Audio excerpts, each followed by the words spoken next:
কেরালার জনপ্রিয় আমলকির আচার একবার বানিয়ে সারা বছর সংরক্ষণ করা যায়। রোদে দেবার কোনো ঝামেলাই নেই। একদম কম সময়ে খুব সহজেই বানানো যাবে আমলকির এই আচার রেসিপিটি। নমস্কার বন্ধুরা, আমি শিল্পী মল্লিক। হ্যাপি মাইন্ড কিচেনে সবাইকে স্বাগত। আমি এখানে আচার করার জন্য 4টে আমলকি নিয়েছি। খুব ভালো করে জল পাল্টে 2বার ধুয়ে নিলাম। এবার একটা পাত্রের মধ্যে আমলকিগুলো দিয়ে দেব। জল দিয়ে দিলাম।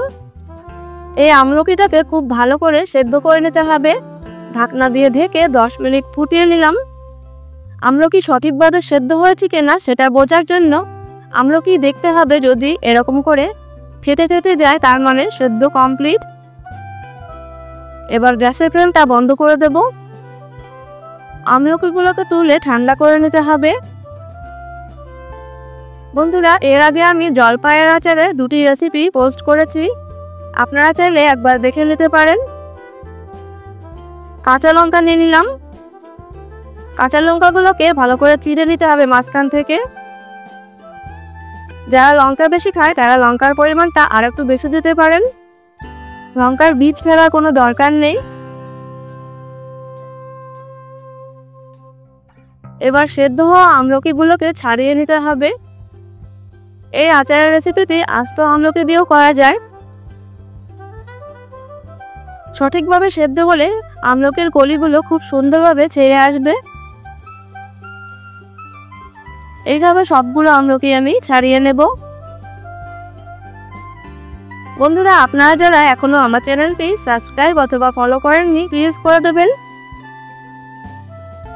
একটা কাচের বয়াম নিয়ে নেব। বয়ামটাকে খুব ভালো করে পরিষ্কার করে ধুয়ে শুকিয়ে নিতে হবে।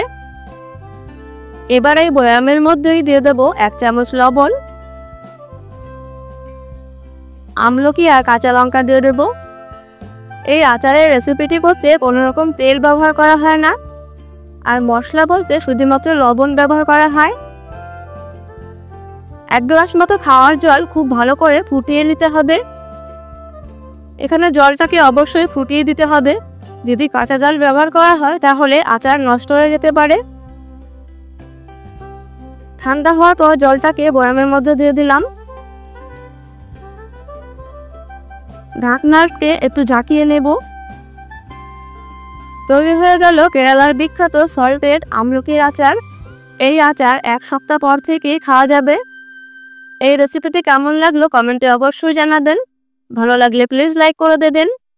সবাই ভালো থাকবেন, সুস্থ থাকবেন। Thank you.